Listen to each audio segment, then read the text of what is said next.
Welcome friends, আজকে আপনাদের দেখাবো একটা বক্স খাটে আপনাদের গালা খাওয়াতে গেলে কিভাবে আপনারা গালাটা ভিজাবেন এবং কতটা পরিমাণ স্পিড দেবেন এবং কিভাবে গালা ঢেলে কাজ করবেন, কতটা পরিমাণ মিডিয়াম বা মোটা খাওয়াবেন সেটা আপনাদের দেখাবো এবং গালা আপনারা খাটে কিভাবে খাওয়াবেন সেটাও আজকে আপনাদের দেখাবো। আপনারা ভিডিওর শেষ অবধি দেখুন না টেনে। ফার্স্টে এরকম একটা মুকালা কোটো নিতে হবে, দেখতে পাচ্ছেন।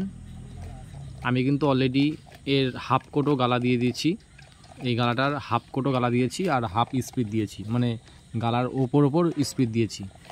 দিয়ে আমি আধ ঘন্টা রেখে দিয়েছি মুখ বন্ধ করে রাখার পর দেখতে পাচ্ছেন এই গালাটা গলে গেছে। এইটা কিন্তু আমি পাতলাও নিচ্ছি না, মোটাও নিচ্ছি না, মিডিয়াম মালটা নিয়ে আমরা কিন্তু খাটে খাওয়াবো। আমরা যেই খাটটাকে গালা খাওয়াবো সেই খাটটা হচ্ছে মেহগুনি কাঠের বক্স খাট।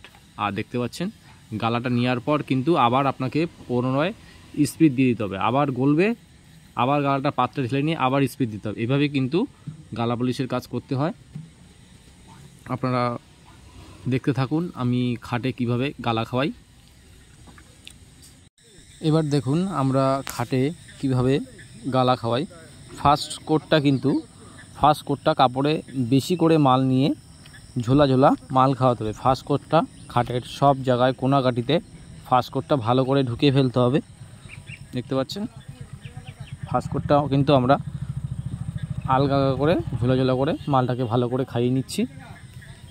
তারপরে দ্বিতীয় কোটের বেলায় কাপড়ে বেশি মাল তোলা যাবে না, অল্প মাল নিয়ে খাওয়াতে হবে, দেখতে পাচ্ছেন। এখনও কিন্তু আমাদের এক কোটও কিন্তু মারা হয়নি। টোটাল আমরা 6 থেকে 7 কোট মারব। 6 থেকে 7 কোট মারলে কি কাঠে পুরো চকচকে শাইনিং চলে আসবে। আর খাটে যখন আপনারা গালা খাওয়াবেন একটু হালকা রোদে নিয়ে নেবেন, তাহলে গালাতে যখন খাওয়াবে তখন তাড়াতাড়ি শুকিয়ে যাবে। আর যদি ছাওয়া জায়গায় পালিশ খাওয়ানো হয় তাহলে কিন্তু পালিশটা টানবে না। টানলে কি হবে, পরের কোট মারতে গেলে পালিশটা কেটে আসবে। তার জন্য হালকা রোদে নিয়ে নিতে হবে। দেখতে পাচ্ছেন আমাদের কিন্তু 2 কোট কিন্তু অলরেডি খাওয়ানো হয়ে গেছে, এখন 3 কোট পালিশ চলছে, দেখতে পাচ্ছেন। 3-4 কোট খাওয়ানোর পর তারপরে কিন্তু আমরা একটু হালকা চেপে খাওয়াবো।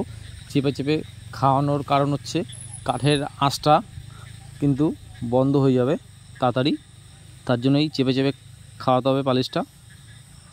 3-4 কোট একটু আলগা খাওয়াতে হবে, তারপর থেকে একটু মিডিয়াম চেপে পালিশটা খাওয়ালে কাঠের আঁচটা তাড়াতাড়ি বন্ধ হয়ে গেলে কি কাঠের গ্লেজটাও তাড়াতাড়ি উঠে আসবে। আর আলগা খাওয়ালে কিন্তু কাঠের গ্লেজটা কিন্তু উঠবে না, যত আপনি চাপবেন ততই কাঠের আঁচটা বন্ধ হবে। আপনারা দেখতে থাকুন, দেখতে পাচ্ছেন কাঠের শাইনিং ভাব কিন্তু অলরেডি চলে এসছে। 5 কোট খাওয়ানো হয়ে গেছে, দেখতে পাচ্ছেন। এভাবেই কিন্তু গালা খাওয়াতে হবে খাটে। এভাবে যদি আপনারা গালা খাওয়ান তাহলে কিন্তু কাঠের গ্লেজটা সুন্দর উঠবে। আর যেহেতু মেহগুনি কাঠে একটু কম আঁচ থাকে, তার জন্য বেশি পালিশ খাওয়ানো লাগে না। যদি অন্য কাঠ হতো তাহলে কিন্তু বেশি করে গালা খাওয়ানো লাগতো,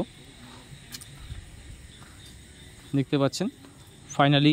আমাদের কিন্তু ফাইনালি এই লাস্ট কোট চলছে, দেখতে পাচ্ছেন।